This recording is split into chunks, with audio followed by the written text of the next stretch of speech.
ನಮಸ್ಕಾರ ವೀಕ್ಷಕರೇ, ಪ್ರಿಯಾ ಸುಚಿ ಚಾನಲ್ಗೆ ಸ್ವಾಗತ. ಇದು ಅವರೆಕಾಳು ಸೀಸನ್ ಆಗಿರೋದ್ರಿಂದ ನಾನಿವತ್ತು ಹಿತಕವರೆಕಾಳಿನ ಗೊಜ್ಜಿನ ರೆಸಿಪಿಯನ್ನು ತೋರಿಸ್ತಾ ಇದ್ದೀನಿ. ಕರ್ನಾಟಕದಲ್ಲಂತೂ ಎಲ್ಲರಿಗೂ ಅಚ್ಚುಮೆಚ್ಚು.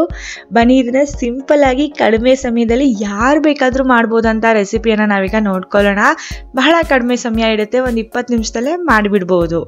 ಇದನ್ನು ಮಾಡೋದಕ್ಕೆ ನಮಗೆ ಮೊದಲಿಗೆ 1 kg ಅಷ್ಟು ಅವರೆಕಾಯಿನ ತಂದು ಸುಲಿದು ಅದನ್ನು ಈ ಥರ ಹಿತಕವರೆಕಾಳು ಮಾಡಿ ಇಟ್ಕೊಂಡಿದ್ದೀನಿ. ಈಗ ಈ ಕಾಳಿನಲ್ಲಿ ನಾನು ಗೊಜ್ಜನ್ನ ಯಾವ ರೀತಿಯಾಗಿ ಮಾಡೋದಂತ ತೋರಿಸ್ತಾ ಇದ್ದೀನಿ. ಎಲ್ಲದಕ್ಕಿಂತ ಮೊದಲು ಒಂದು ಮಿಕ್ಸರ್ ಜಾರ್ನ ತಗೊಳ್ಬೇಕಾಗುತ್ತೆ. ಈ ಮಿಕ್ಸರ್ ಜಾರ್ಗೆ 1 ಕಪ್ ಅಷ್ಟು ನಾವು ತೆಂಗಿನಕಾಯಿ ತುರಿಯನ್ನು ಹಾಕೊಳ್ಬೇಕು. 1 ಕಪ್ ಕಾಯಿ ತುರಿ, 2 ಮೀಡಿಯಂ ಸೈಜ್ ಈರುಳ್ಳಿಯನ್ನು ದಪ್ಪದಾಗಿ ಕಟ್ ಮಾಡಿ ಹಾಕೊಳ್ಳೋಣ. ಈರುಳ್ಳಿಯನ್ನು ಫ್ರೈ ಏನು ಮಾಡೋ ಹಾಗಿಲ್ಲ, ಹಸಿ ಈರುಳ್ಳಿಯನ್ನೇ ಹಾಕೊಳ್ತಾ ಇದ್ದೀನಿ. 1 ಗಡ್ಡೆಯಷ್ಟು ಬೆಳ್ಳುಳ್ಳಿ ಇದೆ, 1 ಚಮಚ ಶುಂಠಿ, ಒಂದೇ 1 ಏಲಕ್ಕಿ, 8 ರಿಂದ 10 ಲವಂಗ, ಅರ್ಧ ಇಂಚಷ್ಟು ಚಕ್ಕೆಯನ್ನು ತಗೊಂಡಿದ್ದೀನಿ. ಈ ಎಲ್ಲ ಪದಾರ್ಥಗಳನ್ನ ಮಿಕ್ಸರ್ ಜಾರಿಗೆನೆ ಹಾಕ್ಕೊಳ್ಳೋಣ. 2 ಮೀಡಿಯಂ ಸೈಜ್ ಟೊಮ್ಯಾಟೊ ಕೂಡ ತೊಗೊಂಡಿದ್ದೀನಿ, ಆದರೆ ಅದನ್ನು ಆಮೇಲೆ ಹಾಕಿ ನಾನು ಗ್ರೈಂಡ್ ಮಾಡ್ಕೊಳ್ತೀನಿ. ಮೊದಲು ಇವನ್ನೆಲ್ಲ ಪೇಸ್ಟ್ ಮಾಡ್ಕೊಳ್ಳೋಣ.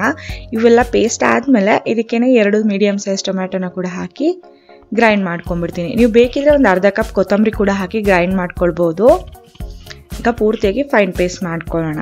ನೋಡಿ, ನಾವು ಮಾಡ್ಕೊಳ್ಳೋವಂಥ ಮಸಾಲ ಪೇಸ್ಟ್ ಈ ಥರ ಇರಬೇಕು. ಕೊತ್ತಂಬರಿ ಸೊಪ್ಪನ್ನ ಈಗಲೇ ಗ್ರೈಂಡ್ ಮಾಡುವಾಗ ಬೇಕಾದರೆ ಹಾಕ್ಕೊಳ್ಬೋದು, ಇಲ್ಲ ಕೊನೆಯಲ್ಲಿ ಗೊಜ್ಜು ರೆಡಿ ಆದಮೇಲೆ ಸಣ್ಣದಾಗಿ ಹೆಚ್ಚಿ ಬೇಕಾದರೆ ಹಾಕ್ಕೊಳ್ಬೋದು. ಈಗ ನಾನು ಒಂದು ಪಾತ್ರೆಗೆ ಗೊಜ್ಜು ಮಾಡೋದಕ್ಕೆ ಒಂದು 3 ರಿಂದ 4 ಚಮಚದಷ್ಟು ಎಣ್ಣೆ ಹಾಕ್ಕೊಳ್ತಾ ಇದ್ದೀನಿ. ಎಣ್ಣೆ ಚೆನ್ನಾಗಿ ಕಾದ್ಮೇಲೆ ಒಂದು ಅರ್ಧದಷ್ಟು ಈರುಳ್ಳಿನ ಸ್ಲೈಸ್ ಮಾಡಿ ಹಾಕ್ಕೊಳ್ಳೋಣ ಒಗ್ಗರಣೆಗೆ. ಈರುಳ್ಳಿನ ಒಂದು 30 ಸೆಕೆಂಡ್ಗಳ ಕಾಲ ಚೆನ್ನಾಗಿ ಫ್ರೈ ಮಾಡ್ಕೊಳ್ಬೇಕು.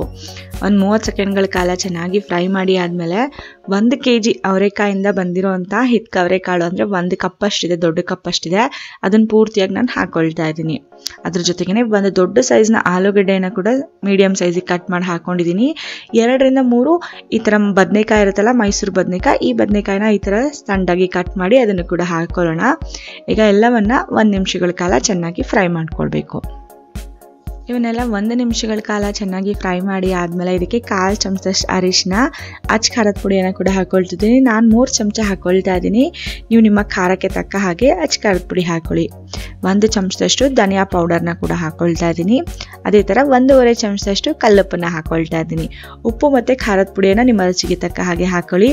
ಎಲ್ಲವನ್ನು ಹಾಕಿದ್ಮೇಲೆ ಒಂದ್ಸಲ ಚೆನ್ನಾಗಿ ಮಿಕ್ಸ್ ಮಾಡ್ಕೊಳ್ಳೋಣ. ಮಿಕ್ಸ್ ಮಾಡ್ಕೊಳ್ತಾ 1 ನಿಮಿಷ ಹಾಗೆ ಫ್ರೈ ಮಾಡ್ಕೊಳ್ಬೇಕು. 1 ನಿಮಿಷ ಚೆನ್ನಾಗಿ ಫ್ರೈ ಮಾಡಾದ್ಮೇಲೆ ಇದಕ್ಕೆ ನೀರನ್ನು ಹಾಕ್ಕೊಳ್ಳೋಣ.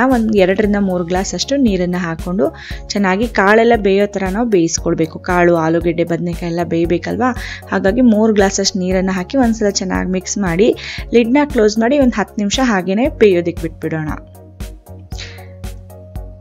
10 ನಿಮಿಷ ಆದಮೇಲೆ ಲಿಡ್ನ ಓಪನ್ ಮಾಡೋಣ. ಕಾಳು ಬೆಂದಿದೆಯೋ ಇಲ್ವೋ ಅಂತ ನಾವು ಒಂದ್ಸಲ ಚೆಕ್ ಮಾಡಬೇಕು. ಆಲೂಗಡ್ಡೆ ಮತ್ತು ಕಾಳು ಬೆಂದಿದ್ರೆ ಈಗ ನಾವು ಮಸಾಲೆಯನ್ನು ಹಾಕ್ಕೊಳ್ಬೋದು. ನೋಡಿ, ಚೆನ್ನಾಗಿ ಸ್ಮ್ಯಾಶ್ ಆಗ್ತಿದೆ, ಕಾಳೆಲ್ಲ ಚೆನ್ನಾಗಿ ಬೆಂದಿದೆ. ಈಗ ನಾವು ಗ್ರೈಂಡ್ ಮಾಡಿ ಇಟ್ಕೊಂಡಿದ್ದೀವಲ್ಲ, ಆ ಮಸಾಲ ಪೇಸ್ಟ್ನ ಪೂರ್ತಿಯಾಗಿ ಹಾಕೊಂಡ್ಬಿಡೋಣ. ನಾವು ಗಟ್ಟಿಯಾಗಿ ಗೊಜ್ಜು ಥರ ಮಾಡ್ತಿದ್ದೀವಲ್ಲ, ಹಾಗಾಗಿ ಜಾಸ್ತಿ ನೀರು ಹಾಕೊಳ್ಳೋಕೆ ಹೋಗಬಾರ್ದು. ಒಂದು 1/4 ಕಪ್ ಅಥವಾ ಒಂದು ಅರ್ಧ ಕಪ್ ಅಷ್ಟೇ ನೀರು ಹಾಕ್ಕೊಳ್ಳೋಣ. ಯಾಕೆಂದರೆ ಮೊದಲೇ ಒಂದು 3 ಗ್ಲಾಸ್ ನೀರು ಹಾಕಿದ್ದೀವಲ್ಲ, ಹಾಗಾಗಿ ಗಟ್ಟಿಯಾಗಿ ಗ್ರೇವಿ ಥರ ಬೇಕಂದರೆ ಜಾಸ್ತಿ ನೀರು ಹಾಕೊಳ್ಳೋದಕ್ಕೆ ಹೋಗ್ಬಿಡಿ.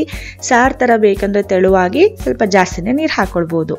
ನೀರು ಹಾಕಿದ್ಮೇಲೆ ಒಂದ್ಸಲ ಚೆನ್ನಾಗಿ ಮಿಕ್ಸ್ ಮಾಡಿ ಮತ್ತೆ ಲಿಡ್ನ ಕ್ಲೋಸ್ ಮಾಡಿ ಈಗ ಒಂದು 10 ರಿಂದ 15 ನಿಮಿಷ ಬೇಯಿಸ್ಕೊಂಡ್ಬಿಟ್ರೆ ಸಾಕು. ಈಗ ನೋಡಿ, 15 ನಿಮಿಷಗಳ ಕಾಲ ಆಗಿದೆ. ಹಿತಕವರೆಕಾಳಿನ ಗೊಜ್ಜು ಕಂಪ್ಲೀಟ್ ಆಗಿ ರೆಡಿ ಆಗಿದೆ. ನಮ್ಗೆ ಯಾವ ರೀತಿ ಬೇಕಿತ್ತೋ ಅದೇ ರೀತಿಯಾಗಿ ಕನ್ಸಿಸ್ಟೆನ್ಸಿ ಆಗಿದೆ. ಸೂಪರ್ ಟೇಸ್ಟಿಯಾಗಿದೆ. ಇದು ಅಕ್ಕಿ ರೊಟ್ಟಿ ಜೊತೆಗಂತೂ ತುಂಬಾ ಸೂಪರ್ ಆಗಿರುತ್ತೆ. ದೋಸೆಗಾಗಲಿ, ಮುದ್ದೆಗಾಗಲಿ, ಬಿಸಿ ಬಿಸಿ ಅನ್ನದ ಜೊತೆ ತುಪ್ಪ ಹಾಕ್ಕೊಂಡು ತಿಂತಾ ಇದ್ರೆ ಆಹಾ, ಅದ್ರ ರುಚಿ ಏನು ಕೇಳ್ತೀರಾ.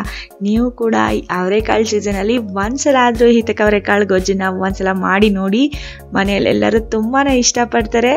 ನಿಮಗೆ ಇವತ್ತಿನ ಈ ರೆಸಿಪಿ ಇಷ್ಟ ಆಗಿದ್ರೆ ಪ್ರಿಯಾ ಸುಚಿ ಚಾನಲ್ನ ಲೈಕ್ ಮಾಡೋದನ್ನ ಮಾತ್ರ ಮರಿಬೇಡಿ. ಹಾಗೆಯೇ ಪಕ್ಕದಲ್ಲೊಂದು ಬೆಲ್ ಬಟನ್ ಕೂಡ ಇದೆ, ಅದನ್ನು ಕೂಡ ಪ್ರೆಸ್ ಮಾಡಿ ನಾನು ಹಾಕೋ ಹೊಸ ವಿಡಿಯೋಗಳ ನೋಟಿಫಿಕೇಶನ್ ಕೂಡ ನಿಮಗೆ ಬರುತ್ತೆ.